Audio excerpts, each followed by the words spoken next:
Hey everyone, welcome to another episode of the Adam and Chris Show. I'm St. Adam. And I'm Chris Malice. And today we're here to talk about Stephen King movie remakes. It seems to be a big trend right now, with the second It getting ready to come out. Which looks good. Which does look good. We've had Pet Sematary, not to mention the first It, and even Carrie. So, leads us to talk about where will this trend go, because they've been successful. You could say they've had varying degrees of success, but they have been successful. So everyone's going to try to jump on board and remake as many Stephen King properties as they can. So, Chris, in development right now, we have The Stand, and we have kind of an original concept, Dr. Sleep, which is a Shining sequel. Don't need a Shining sequel because the first one was good enough to you bookend that. We're done. And by the first one, you mean the one with Jack Nicholson. The one that movie studios should not touch. It's fine. Let it be what it is. Let it shine on. Yes. But as far as The Stand goes, it's in development right now. Mm-hmm. I don't think they've actually started filming. You have a little word for the people making this film, or anyone who enjoys it. Yeah, don't change the fucking ending. The ending was stupid as shit. It was stupid in the book. It was stupid in the miniseries. A slight spoiler here. Chris, how does the book end and the miniseries So it ends with four of our heroes. They end up going to the area where Randall Flagg is, the main villain of the miniseries of the book. He's like some sort of demon. They get caught by him. Three of the people go to be tried publicly by him and his group. They get strapped up. Now, earlier at one point, Randall Flagg had this pyromaniac just running around the United States, which the majority of the country has been wiped out because of a flu-like virus. He comes across a nuclear fucking weapon. So, as one does. Because, I mean, yes, somebody can just, carry a nuclear bomb on a trolley. So what happens is, as this is all going on, as Randall Flagg's about to publicly execute these innocent people, the pyromaniac shows up with a nuclear weapon, and the hand of God boop, pops up, and sets the fucking bomb off. Sets it off. Who knew God was pro-nukes? So my theory is, the first half of the book is really good. And even the miniseries, the first half is great. Ed Harris is in the beginning of it, Kathy Bates. When everything's going on with the virus wiping so many people out.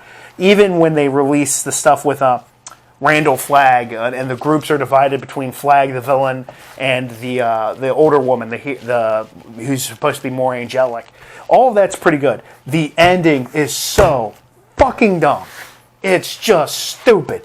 Well, how could the ending have been salvaged? Not that way.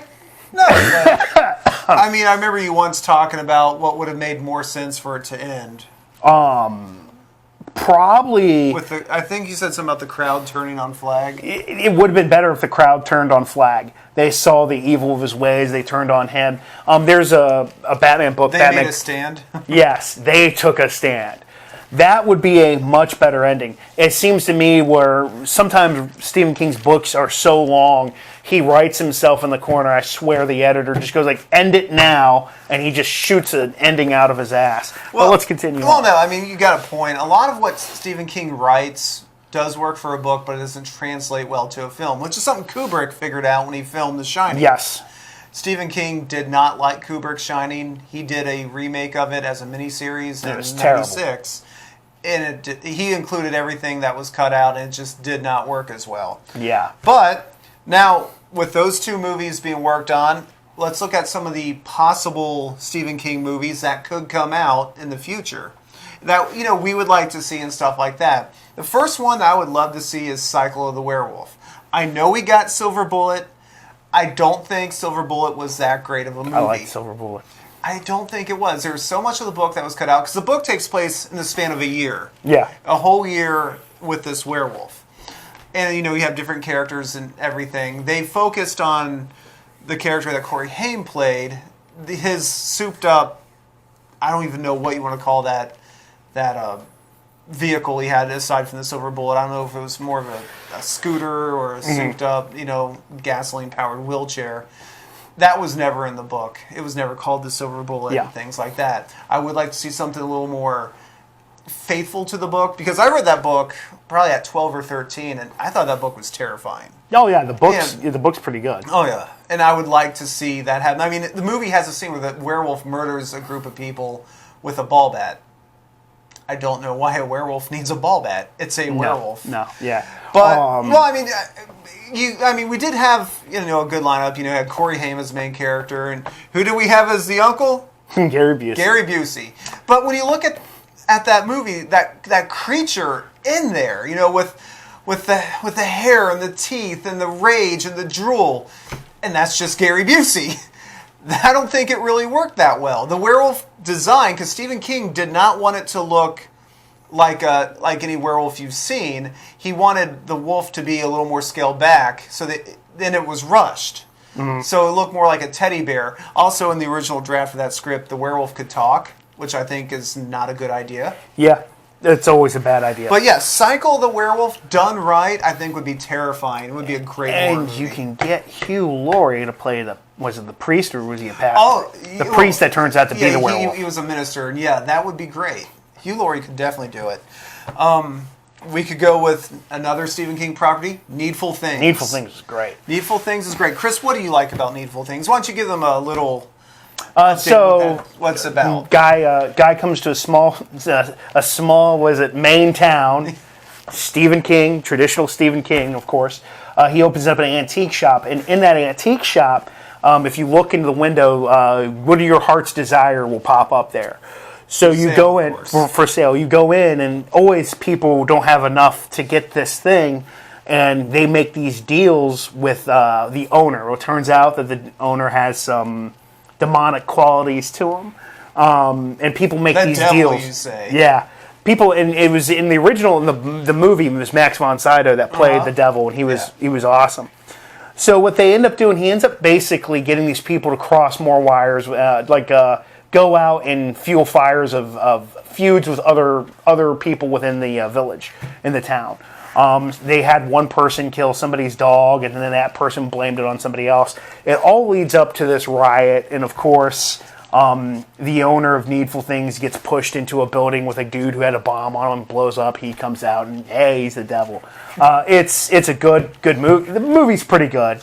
Right. The book's really good. Yeah, like they could do a more updated version of that, and played right, I think, and do really well. In fact, my pick to play the lead character, the owner of the shop, I'm going to say Peter Capaldi. If you don't know who that is, he played the 12th Doctor in Doctor Who. I think Capaldi's face alone has a very sinister look to it when he wants it to. And I think he could play that part very well. I think they could have replacing Ed Harris's character. Let me think. That's okay. Take your time. Well, we'll go back to that. He was just a normal cop character, so we've seen those in movies. Well, another King property that I think would be really creepy to work on now, Thinner. Yeah. The movie Thinner is about a scumbag lawyer who does a hit and run, actually runs over an elderly woman, and her son curses him to start just becoming thinner. So at first he thinks he has cancer. They do some medical tests on him, find out cancer-free. So he's like, wow, I'm losing weight. He's feeling good about himself because, his wife doesn't love him. He's got a daughter, but his scumbag works, a lot getting like some of these mafia guys off the hook in their court cases. Mm-hmm. But he starts dropping more weight than he wants. To the point where it's unhealthy. Very unhealthy. He makes the comment, I remember seeing it in the trailer and just told me, he's like, I'm being erased. Yeah. And if they do it right this time, see, back then when they did the original Thinner, they were concerned that people might look at the film and think that it was making a commentary about the AIDS virus. So they kind of scaled back some of the more gruesome things that they could have done. Like there was a design in the movie for the main character to have his flesh literally dangling off his face, just looking that gaunt. I think you could go full in with those effects now, and if you get the right guy on the special effects or the right person, and not make it CG. Right. I was thinking Tom Savini, but anyone who's really good at special effects in on this, it would be just fantastic, gruesome to look at, and horrifying. I loved how he went after who cursed him. One of his scumbag mafia clients, he told him they would have the curse of the white man from town. He just had them go shoot at him. Wow. Yeah, it was crazy. The movie's pretty decent. Now, another one that we were talking about, The Langoliers. Have Guillermo del Toro working on the either producing it or directing it. He's involved with the creature creation. You can have something really good. The Langoliers is a story about some people at an airport. First they were on the plane, then they land, and they don't see anyone around. It's like abandoned. You come to find out, and it's a little, Stephen King writing. It's like they're trapped in time. So like as time has moved forward, they have not. Well, the reason in this story that you can't really go back in time is there's these creatures called the Langoliers that eat the past. So, they got to get out of there before the Langoliers eat them. Now, in the original miniseries, it was not a very good design. They were, balls with teeth. That's the best way I can describe them. And that's why Del Toro working on that with some of the things he can come up with, I think would work amazingly. And you can have a not so big budget cast too. Yeah, I mean, just people being paranoid, working off each other, playing off each other. And they have to face off against these things at an airport. I think that'd be pretty good. That would be a pretty good movie. I also said Cat's Eye, which is more of an anthology movie King did in the 80s. I mean, it was based off some small stories he wrote, and they just kind of threw it together. It was about this cat. Everything is based around this cat, these three stories. There's one with a guy trying to quit cigarettes, played by James Woods, and how there's like this almost mafia type thing set up to help people quit smoking. It's kind of brutal, and the cat witnesses everything there. Then the second story is called The Ledge, where this criminal has this guy out on a ledge and he won't let him in. Again, the cat watches everything. But this is the third one that really made me remember, because I saw this as a kid, had Drew Barrymore in it, where this family takes in this cat, and there's like this evil little elf or gnome that lives within the wall that waits till the girl falls asleep and comes out and like basically sucks out her breath or life force. And the cat's the only one that sees it. More of a supernatural twist where the other two could be more real-world twists. But it was enjoyable, and again, done right, I think it'd work. And you can, going into Drew Barrymore, another one you could do is... Go for it. Firestarter. That one was great. George C. Scott, Drew Barrymore. George C. Scott, of course, kind of a villain. She's a girl that has, pyrokinetic powers. Pyrokinetic powers. Very, very big pyrokinetic powers. And the government tries to use her as a weapon. George C. Scott originally played like her military liaison, who was like a father figure trying to raise her to become a weapon. Great movie. You can redo it. You can get one of the I guess you can get the young girl from who plays 11 on Stranger Things. There you go, cast her. We already have her doing superpowered shit. Too on the nose. Hey, look, it works. It gets people in seats. Okay, they'll go see it with her. Very true. Very true. Funnily enough, about Firestarter, I've met people that think there's a connection between Firestarter and Carrie. I wouldn't rule it out. Some writer, there's of course, we can do a video on this later, the Tarantino connections, how some of his films are all intertwined. Right, but I mean, it's like specifically people thought that like Drew Barrymore's character in Firestarter was connected to Carrie herself. Like maybe they had like the same genetic trait or whatever, just it reacted differently. It's kind of interesting. Another one that's not so much a horror one, but I could see being redone, even though it's a classic that they did shot in the 80s. I could see them redoing it. Is Stand By Me. Stand By Me. But instead of having Stand By Me set in the 50s, have it set in the 80s. Well, I mean, we're doing the 80s resurgence, so that's... Right. I mean, I guess it makes sense because, if you look when the book came out and everything, but I think you could still do a pretty good version of that. Would it be as loved as the original? I don't know. Depends on the cast you get. It seems nowadays child actors do a better job than, like a lot of the kid actors from the past. Like if you look at It, I think the strongest part of the It movie is like the kids that play the main cast in that first one were doing a much better job than the kids that played the cast in the original It miniseries. What else they could do? What? Salem's Lot. Salem's Lot. Story about vampires in a small town. pretty much taking over a small town. Taking over a small town. And it was almost kind of like a virus how that spread. But I think it works because they did do a remake of it in 2004 with Rob Lowe, and it still worked. Oh, it still worked because Rutger Hauer was in it. The villain was the But I still think if they do another remake of that, they got to keep the creepy design of the vampires because the way they looked in that original one were so unearthly that you just had to, it's like you look at it like, yeah, that does not look like too many vampires we see now. They definitely didn't sparkle in the sunlight. Oh, well, thank God for that. If I had a vampire approach me sparkling in the sunlight, I'd probably laugh. Well, okay, what's another Stephen King property? It would be ballsy if they tried to do this, but given the current climate, because of recent tragedies, it probably won't get done. Children of the Corn. If you get the right director, a really gruesome director to do that, it could be terrifying and really thought-provoking. But given the current climate of violence in media today, I don't think a studio is going to touch it. Not just violence in the media, but if you remember the original movie... It was kids killing parents. Oh, right, but it was like violence for a religious reason, which again might be controversial, but... Kids killing parents for religious reasons. I like at least that first Children of the Corn. Yeah, the rest of them were god-awful. Absolutely god-awful. Right, but, done now, again, it would depend on the cast you could get, but it could be a really dark movie. Well, it's already a dark movie, but movie studio...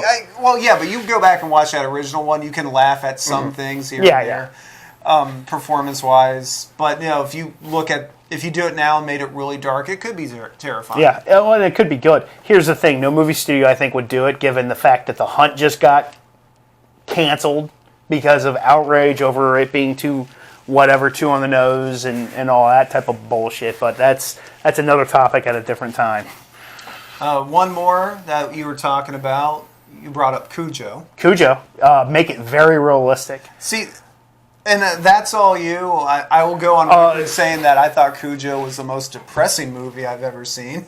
Well, it could. Well, the horror's supposed to either make you think, scare you, or fuck with you. The thing with Cujo is, and the reason why it's such a good story, is it could possibly happen. A rabid dog going after a woman and a kid. I agree. It's just... I don't know, to me it was just, I wasn't scared by Cujo. I know a lot of people who were, and Cujo has become a pop culture reference, with any vicious dog, people call him Cujo. I don't know, just because I had dogs growing up and everything, I just found it depressing. I'm like... Yeah, well, good. You should feel sad when the dog's put down. That's, I didn't give a fuck about the human characters. I felt bad for the dog. Yeah. It was written so it could be a news headline that you saw: rabid dog goes after a woman and kid, as opposed to the big budget, let's try really hard version of Man's Best Friend. Remember that? I do remember the dog with all these different. Oh god, fucking climbs up a tree and. Right. Eats a cat like a fucking snake. Oh my god, that was one of the funniest things I've ever seen. Well, right. So there you go. There's some ideas we have for possible Stephen King remakes and what they could do with them. If you have any thoughts about that, if you think we missed any, be sure to let us know in the comments section below. Before we go, we always like to recommend something, great to check out, no matter what the topic is. Just something, hey, check this out. We think this is great. Chris, what do you recommend this week? All those things were on the subject of Stephen King. I'm going to recommend Needful Things.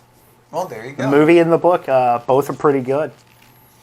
There you go. I guess also recommending, Stephen King stuff. I'm going to go with the novel Cycle of the Werewolf. There you go. Again, scared the hell out of me when I was about 12 or 13. I still think the artwork in it's great. Yeah. It's not a long book. It's actually probably one of King's shortest books. Yeah, that's why it's one of his better books. But it works out pretty well. So, yeah, check that out. Especially if you're a werewolf fan, you won't regret it. You have anything else you want to add? No. Okay, well, be sure to like this video. Give us a thumbs up. Follow us on Twitter and other social media, and we'll catch you later.